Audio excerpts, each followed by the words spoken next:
Hey guys, it's Renee here with Cogs Outdoors. Today I am with a couple of guys that come out kind of recreationally just to clean up our local river systems. I think it's super important that we all kind of realize our impacts as campers, recreational day users, especially fishermen. And so this video is just kind of a little bit of education and just sort of bringing some things to light to show you guys our impacts here, and specifically here on the Vedder Chilliwack River. We're up here at the confluence of Slesse and the Chilliwack. This is a closed area to fishing, but we decided that it would be a great place to kind of show you guys what's going on in here. It's amazing to see the amount of garbage that is left along these banks and in the water. So stay tuned, check this video out. You're gonna be shocked at some of the stuff that we found, or maybe not. So. Hi, my name is Steve Clegg. We're out here on the Chilliwack River. Gonna do some underwater cleanup today. This area is closed to fishing, but we still find tons of fishing gear under here. So it's one of my pastimes to not only enjoy being outside and being underwater, but help me to do a little bit of good at the same time. Cleaning up some garbage, but also making the river a safer place to swim, to raft, to boat, and a safer place for wildlife. So we cleaned a lot of that stuff up underwater, and we find a lot of fishing gear, and we find a lot of fishing weights. These are fishing weights that have all been melted down to form the weights we use to offset our buoyancy in our wetsuits. So this is the amalgamation of hundreds of lead weights left in the Vedder and Chilliwack River.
just tied up our microphone with some fishing line just found right on the shore. A little bit of line trimming. Not a snag, this is a little bit of trimming. So when guys are tying on line and lures, they snip it and just leave it. So that's one of those, and we've repurposed that to hold our little mic here. So always the river provides. So today, we've got a bunch of junk here. And as I was saying, this is all from above the fishing limit in the Chilliwack River. And there's a few things that I wanted to show you here. One is this big triple barb hook that is only designed for snagging here, which means that people throw that into the river with a bunch of weight, and then they yank it through the water and trying just to hook a fish, not in the mouth, not in trying to trick it into eating a nice lure that looks like bait or looks like a bug. They're just trying to snag it anywhere, in the fins, in the back, and just trying to hook it and drag a fish to shore so they can keep it.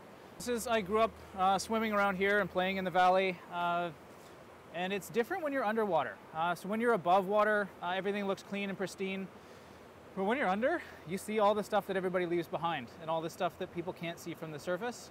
And I realize what we do is a little bit specialized. Not everybody can swim underwater in whitewater. Not everybody wants to get cold in the winter and swim around. But I kind of believe that if you can, you should. So I can swim in whitewater, so I do. And how does it make you feel just to see all the garbage?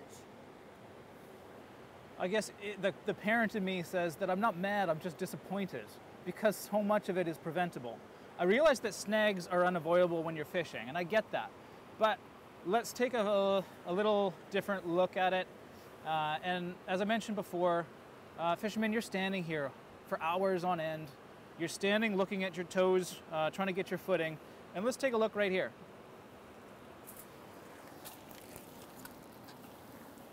This is snipped line. You could have picked that up.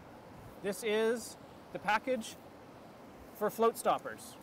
This right here, container, plastic wrap from Fishing Gear. This, your cigarette butt. I didn't have to go anywhere. It's right here. You don't have to swim. You don't have to be good at whitewater.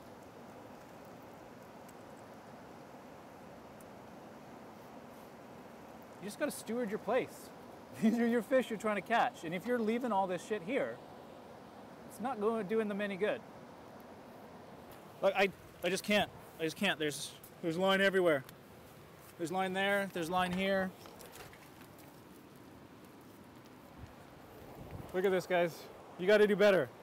This is all trimmings. Sometimes we get more than this. We're here every couple months, loosely. So a lot of this stuff, I'm just disappointed because this is left in the system and it's impacting the species that you're trying to catch. This is your sport, and you're out here and you're leaving this stuff behind, and it's not doing you any service. You're judged as a community, as a whole community. I realize there's folks that are being great stewards of the river. There's folks that are contributing to conservation and restoration, but there's also folks that do this. And as a community, you're judged as a community. Everyone sees you as a whole. So it's the one or couple bad apples. People like to, throw that excuse out there. But we all need to steward everything. And we all have the opportunity to do our little bits. So some people have the ability to donate time to volunteerism, and that's great. Some people have money to donate to causes. Some people have the ability to swim and clean. We can get the stuff that's deep and underwater, but everybody can get everything that's on shore, especially when the water's low. There's lots of room for people to walk around and grab this stuff. So we've all got pockets, especially fishermen. You all pride yourself on how many pockets you have on your fishing vests. There's gonna be like 17 pockets on a fishing vest. If you're not leaving the river with at least one of those pockets full of garbage, whether it's yours or not, you're misusing those pockets. Fill them up.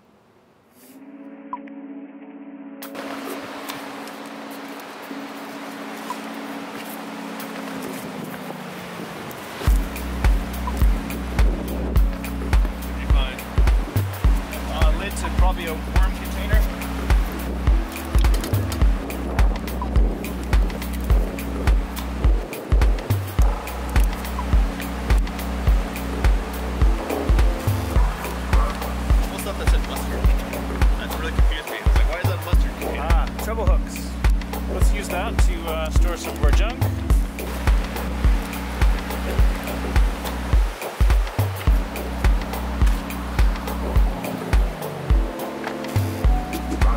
Hawkeye Bob's. Pretty sure that's fisherman's.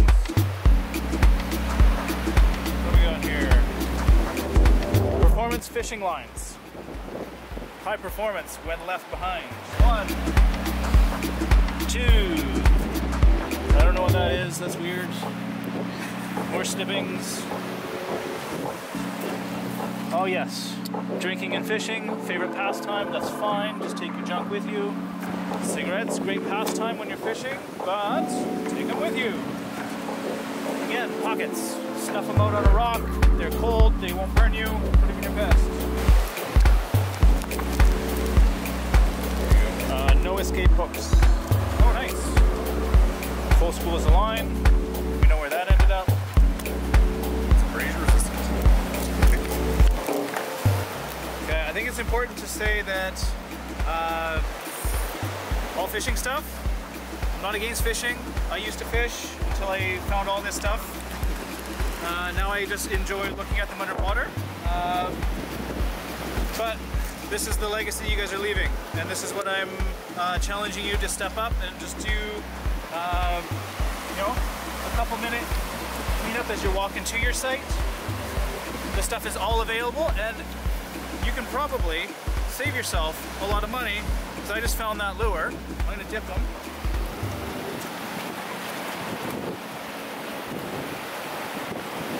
That's a nice reusable lure. I don't know, what's that, like $10? $10 lure? $8? $5? Whatever it is. You wanted some extra weight for that? There, there's some extra weight for it. You can save yourself some money.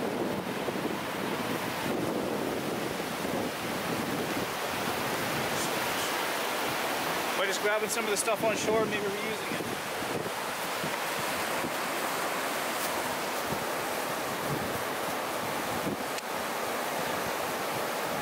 Oh, look at that. I've got a hook in my leg. Look at that. Just from standing here. Lovely. There's a bunch of steelhead.